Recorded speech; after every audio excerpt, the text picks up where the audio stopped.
Hi kids, let's read Cars, Francesco's Rematch. Francesco Bernoulli and Lightning McQueen had challenged each other to a race in Monza, Italy, Francesco's hometown. Everyone had just arrived. Benvenuto, said Francesco. Your plane was late, but this is no surprise. You will be late crossing the finish line too. Lightning whispered to Mater, I am so beating him, right here on his own turf. As they left the airport, the cars were surrounded by photographers. Francesco has many fans, the Italian race car said. Everyone knows Francesco will win tomorrow's race. Lightning has lots of fans too, Mater piped up. He gets hundreds of letters each day. Guido zoomed off to get the mailbags to prove it. Guido returned with a mailbag filled with letters. Lightning was a little embarrassed. Oh, it's really not that big of a deal, he said. A forklift brought over some of Francesco's mail. You're right, Lightning, said Francesco. It is no big deal because Francesco has much, much more fan mail.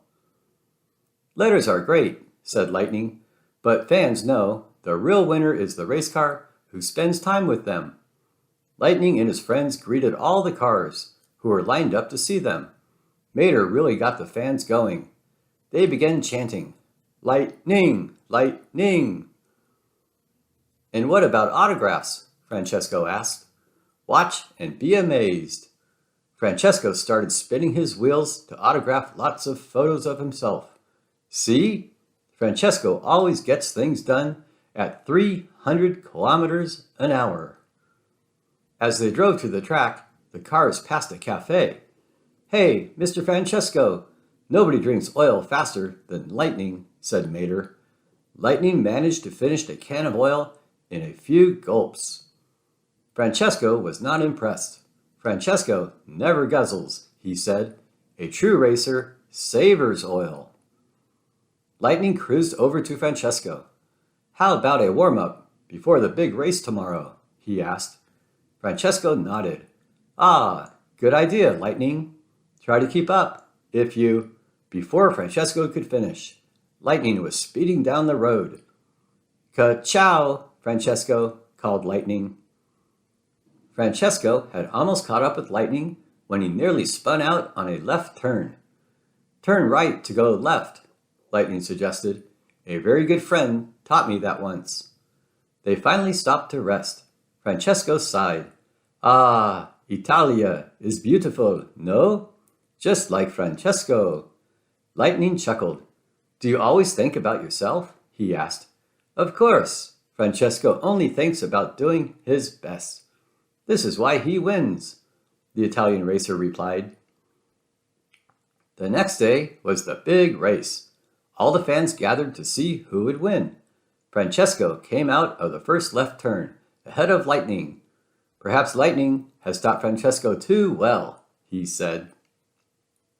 As they zoomed down the track, Lightning got distracted by the camera flashes and the screaming fans.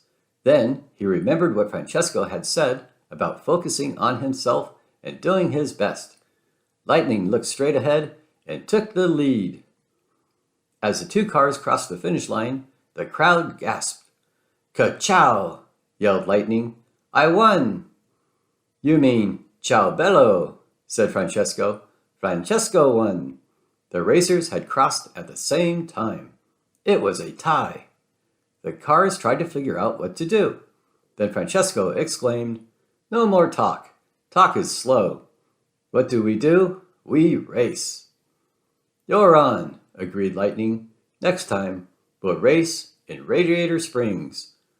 Then the two fastest cars in the world zoomed away together to race again another day. The end. Thanks for reading with me. Please click the like button. Please subscribe.